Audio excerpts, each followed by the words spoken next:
5, 4, 3, 2, 1, 0.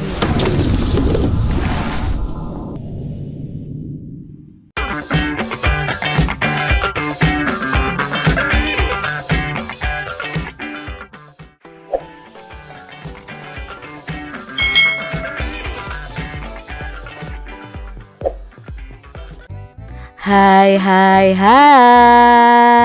Selamat datang di channel YouTube Kak Citra. Apa kabar adik-adik semuanya? Kak Citra berharap kalian dalam keadaan yang baik, sehat, dan siap untuk belajar ya. Hari ini kita akan belajar bersama-sama untuk mata pelajaran tematik kelas 2. Kita belajar di tema 5 tentang pengalamanku, subtema 4 pengalaman di tempat wisata, pembelajaran yang kelima. Mari adik-adik kita belajar dengan penuh semangat ya. Benny pergi ke Papua bersama Edo. Keluarganya bermusyawarah. Akhirnya keluarga sepakat pergi ke Raja Ampat. Adik-adik, Raja Ampat ini adalah tempat wisata yang sangat terkenal dari Papua. Jadi di sini adik-adik kalau kalian menyelam di lautnya, banyak sekali terumbu karang yang sangat indah dan banyak sekali jenis-jenis ikannya. Jadi di sini ya kita lihat bahwa perairannya dari lautnya sendiri tuh jernih adik-adik. Ini adalah wisata Raja Ampat dari Papua yang termasuk dalam wilayah Indonesia. Adik-adik, musyawarah merupakan contoh sikap yang baik karena sesuai dengan sila keempat Pancasila.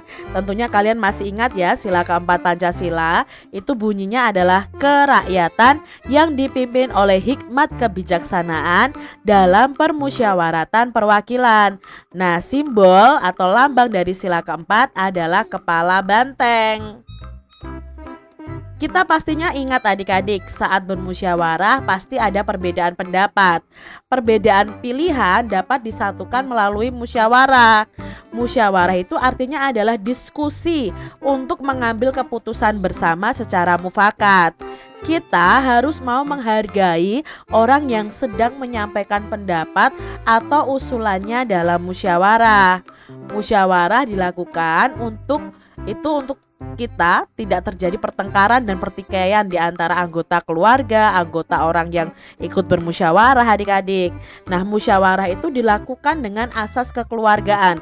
Yang dipentingkan adalah kekeluargaannya, bukan pertengkarannya, bukan pertikaiannya, atau bukan perbedaan pendapatnya. Nah, pengambilan keputusan dalam musyawarah bisa dilakukan dengan cara voting. Apa itu voting? Voting itu adalah cara pengambilan keputusan dengan pemungutan suara atau pengambilan suara. Misalnya kalau di kelas ya, pemilihan ketua kelas. Misalnya kok tidak ada mencapai kesepakatan bersama siapa ketua kelasnya, bisa dilakukan dengan pemungutan suara atau voting. Misalnya siapa yang pilih Edo? Misalnya ada 8 anak. Siapa yang pilih Benny? Misalnya ada 10 anak. Berarti yang menang, yang menjadi ketua kelas adalah Benny. Seperti itu yang namanya voting. Nah, sikap yang sesuai dengan sila keempat Pancasila di tempat wisata itu apa saja? Contohnya di sini ya sesuai ya dengan sila keempat Pancasila itu, contohnya adalah musyawarah memilih tempat wisata yang akan dikunjungi. Ya, ini contoh, nanti ada sikapnya juga. Musyawarah memilih tempat untuk membeli oleh-oleh. Musyawarah memilih tempat makan saat berwisata. Lalu menghargai pendapat orang lain. Itu juga sesuai dengan sila keempat Pancasila. Jadi sikap-sikapnya harus saling menghargai, tidak bertengkar. Itu sesuai dengan sila keempat Pancasila. Ayo ceritakan pengalamanmu. Pengalaman menerapkan sila keempat Pancasila terutama di tempat wisata. Adik-adik, kalau kalian mempunyai pengalaman yang menerapkan sila keempat Pancasila, bisa kalian ceritakan loh kepada teman kalian atau kepada keluarga kalian. Adik-adik, Benny dan Edo pergi ke Raja Ampat. Benny dan Edo ditemani keluarga besar Edo. Sepupu Edo itu ada banyak adik-adik. Jadi Edo dan sepupunya mengadakan lomba tentang mendarat di tanah. Lomba ini diikuti antar anak. Nah, ini adalah lomba tersebut ya, mendarat di tanah. Jadi melompati sebilah bambu atau sebilah kayu ya, melompat lalu mendarat. Apa gerakan dasar dalam lomba tersebut, terutama yang dilakukan oleh Benny? Nah, gerakan dasarnya adalah gerakan dasar melompat dan mendarat adik-adik. Apa itu gerakan mendarat? Nah, gerakan mendarat adalah gerakan di mana jari-jari kaki kita itu menyentuh tanah saat atau sesudah kita melayang nih, atau sesudah kita melompat. Itu adalah gerakan mendarat. Nah, usahakan dalam melakukan gerakan mendarat, jari kaki ini mengenakan sepatu untuk menghindari cedera pada kaki.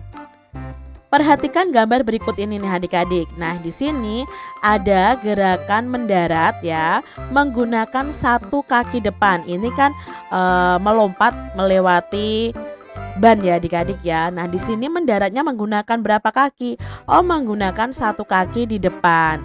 Lalu di sini ada gerakan lompat tali. Nah, lompat tali ini juga termasuk gerakan mendarat dan melayang sebenarnya. Nah, mendaratnya bagaimana? Mendaratnya itu menggunakan dua kaki di tempat yang sama. Ini gerakan mendarat pada lompat tali. Lalu ada gerakan mendarat berikutnya yang ini adik-adik. Nah, ini kan melompati atau melewati sebuah kardus ya dengan melompat. Nah, ini mendaratnya itu menggunakan dua kaki tapi melewati kubusnya. Jadi mendarat menggunakan dua kaki ke depan melewati kubusnya. Jadi kalau kalian melewati kubus ini harus hati-hati ya ketika melompat. Lalu gerakan yang keempat nih adik-adik pasti tahu, ini adalah gerakan lompat kata ya atau loncat kata. Nah, di sini gerakan mendaratnya apa? Nah, gerakan mendaratnya itu ini kan dari meloncat, melayang ya, lalu mendarat. Nah, mendaratnya ini menggunakan dua kaki ke depan lalu jongkok. Ini adalah gerakan mendarat. Bisa kalian praktekkan karena ini tuh memperkuat otot kaki kita. Adik-adik perhatikan gambar berikut ini. Ada percakapan nih antara Edo dan kakaknya. Bang, bolehkah meminta tolong? Boleh, meminta tolong apa, Dik? Bang, Edo ingin berlomba lompat palang. Apakah abang mau menjadi jurinya? Baiklah, kalau begitu bersiaplah untuk menjadi pemenang. Oke bang, terima kasih ya bang. Nah adik-adik, dalam percakapan Edo dan kakaknya ini atau abangnya, abang itu kan kakak ya adik-adik ya. Siapa yang meminta tolong adik-adik? Ya, yang meminta tolong adalah Edo. Edo meminta tolong kepada siapa? Kepada abangnya atau kakaknya. Untuk apa? Oh, untuk menjadi juri saat lomba lompat palang. Jadi maknanya di sini Edo itu meminta tolong kepada abangnya untuk menjadi juri pada perlombaan lompat palang. Adik-adik, perlu kalian ketahui, itu tadi makna ungkapan meminta tolong yang diucapkan oleh Edo. Jadi setiap kalimat minta tolong itu ada maknanya. Perhatikan ya kalimat minta tolong di bawah ini dan maknanya. Contohnya adik-adik, kalimat minta tolongnya adalah Edi, tolong ambilkan tempat sampah itu, kata ibu. Nah maknanya apa? Nah siapa yang meminta tolong? Oh, yang meminta tolong ibu.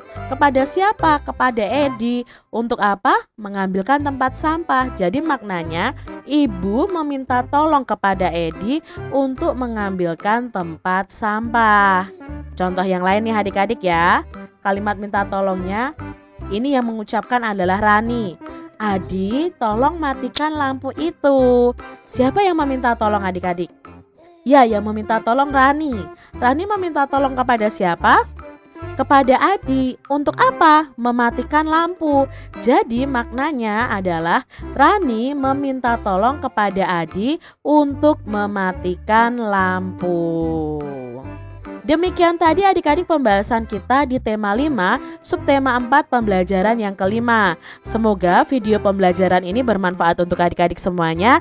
Dan sampai jumpa lagi di video pembelajaran Kak Citra selanjutnya. Tuhan memberkati. Jangan lupa tekan tombol subscribe, lalu tekan loncengnya, tekan juga tombol like, lalu share ke media sosial kalian. Jangan lupa untuk ikuti media sosial Kak Citra. Terima kasih.